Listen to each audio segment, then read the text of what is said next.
طلبہ آج ہم کلاس دہم سے اردو میں غزلیات میں چوتھی غزل جس کا شاعر فانی بدایونی ہے اس کی مشقی سرگرمی حل کریں گے۔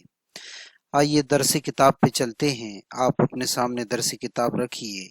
اس غزل نمبر 4 کے جو مشقی سوالات ہے یہ آپ کی درس کتاب میں پیج نمبر 90 پہ 90 پہ ہے۔ تو طلبہ پہلا سوال جو ہے پیج نمبر 90 پہ ہمارے پاس میں یہ ہے کہ شاعر کے مطابق دنیا کی حیثیت لکھیے۔ تو شاعر نے اپنے آپ کو سب سے پہلے تو ایک ویرانہ کہا اور ساتھ ساتھ یہ کہا کہ یہ دنیا اسی ویرانے کا ایک کونا ہے۔ اسی طریقے سے دوسرا سوال یہ ہے کہ زندگی کے متعلق فانی کا نظریہ بیان کیجیے کہ زندگی کے متعلق فانی کا نظریہ کیا ہے۔ تو شاعر جو ہے اس نے زندگی کو ایک دیوانے کا خواب بتایا جس کی تعبیر یا اس کی تکمیل ہونا ناممکن ہے۔ اب انہوں نے زندگی کو ایک ایسا معمہ یعنی ایک ایسی پہلی کہا جسے آج تک کسی نے سمجھا اور نہ سمجھا سکا۔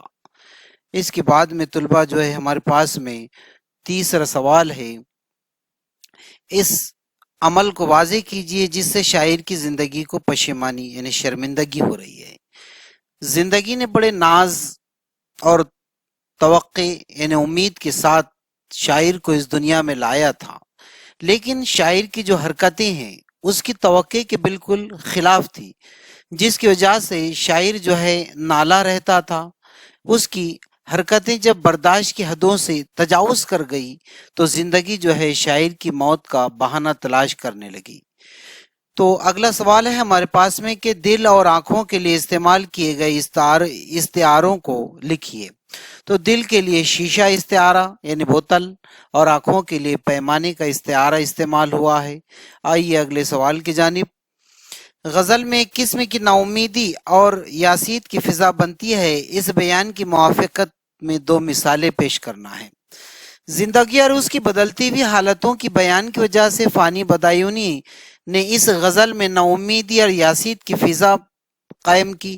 کہیں کہیں تو شاعر دنیا و اہل دنیا اور زندگی کے متعلق دل برداشتہ نظر آتا ہے۔ غزل کے مطلع میں اپنے دل کو ویرانہ قرار دیا ہے اور مقطع میں زندگی کو مشکلات اور پریشانیوں کا مجموعہ بتایا۔ اسی طریقے سے جو ہے اس سے بیزاری کا اظہار یہ کہہ کر رہا ہے وہ اسے مر مر کر یعنی نہ چاہتے ہوئے بھی جی رہا ہے۔ چھٹا سوال ہے فانی بدایونی سے متعلق رواں خاکہ مکمل کیجیے۔ طلبہ آپ کے درس کتاب میں چھٹا سوال جو ہے رائٹ سائٹ میں جو ہے ایک سن دیے ہوئے ہے، لیفٹ سائٹ میں جو ہے اسے ہمیں مکمل کرنا ہے کہ ان سن میں کیا ہوا۔ 1879 کے اندر فانی بدایونی کا جو ہے یہ سال پیدائش ہے اور 1932 میں مہاراجہ کشن پرساد کی دعوت پر فانی جو ہے حیدرآباد گئے تھے اور 1941 میں فانی کا جو ہے وفات ہوا تھا۔ اگلا سوال ہے کہ ذیل کے شعر کی تشریح اپنے لفظوں میں بیان کرنا ہے۔ شعر یہ ہے کہ زندگی بھی تو پشیماں ہے یہاں لا کے مجھے، زندگی بھی تو پشیماں ہے یہاں لا کے مجھے، ڈھونڈتی ہے کوئی ہیلا میرے مر جانے کا۔ تو اس شعر کی جو ہے تشریح کرنا ہے کہ شاعر کی زندگی گزارنے کے طریقے سے بہت سارے لوگوں کو کچھ شکایتیں ہیں، لیکن شاعر کی وہ حرکتیں بجائے کم ہونے کی بڑھتی ہی چلی جا رہی ہے۔ اسے کسی قسم کا کوئی پچھتاوا یا شرمندگی کا احساس نہیں ہے۔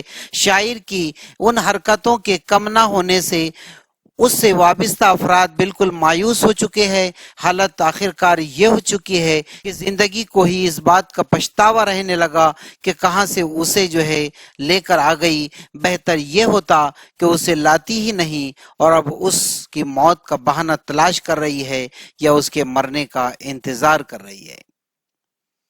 تو اس طریقے سے شاعر جو ہے اگلا سوال ہے کہ شاعر سے متعلق معلوماتی خاکہ، نام، تخلص اور وکالت، یہاں پہ وکالت ہے اور اس کے بعد میں صدر مدرسی ہے۔ شاعر کا جو ہے نام جو ہے یہاں بتانا ہے۔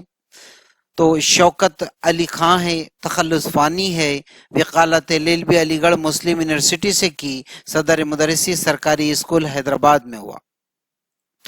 اسی طریقے سے نیچے دوسرا خاکہ ہے کہ فانی بدایونی کے شعری مجموعے بتائیے، تو اس میں 3 بلینک خاکے تھے، تو عرفانیات فانی، وجدانیات فانی، باقیات فانی، یہ ان کے 3 شعری مجموعے ہیں۔ اگلا اور آخری سوال ہے کہ ہدایت کے مطابق شعر لکھیے۔ اب اس غزل کا مطلع لکھنا ہے۔ خلق کہتی ہے جسے دل تیرے دیوانے کا، خلق کہتی ہے جسے دل تیرے دیوانے کا، ایک گوشہ ہے یہ دنیا اسی ویرانے کا۔ اب حسن مطلع ہے، مطلع کے بعد میں ہی جو ہے یہ آتا ہے، ایک معمہ ہے سمجھنے کا نہ سمجھانے کا، زندگی کا ہے کوہ خواب ہے دیوانے کا۔ اب مقطع جس میں شاعر اپنا تخلص استعمال کرتا ہے، ہر نفس عمر گزشتہ کی ہے میت فانی، ہر نفس عمر گزشتہ کی ہے میت فانی، زندگی نام ہے مرمر کے جیے جانے کا۔ تو یہ مقطع تھا۔ اسی طریقے سے اس میں سے جو ہے ہم نے صنعت استعارہ والا جو ہے شعر اخذ کرنا ہے۔ تو اس غزل کے اندر صنعت استعارہ والا اشعار یہ ہے کہ دل سے پہنچی تو ہے، آنکھوں میں لہو کی بوندے، سلسلہ شیشے سے ملتا تو ہے پیمانے کا۔ تو اس طریقے سے طلبہ جو ہے اس غزل نمبر 4 کی ایکسرسائز جو ہے مشق سرگرمی مکمل ہوئی۔ انشاءاللہ اگلے ویڈیو میں پھر ملیں گے۔ اللہ حافظ۔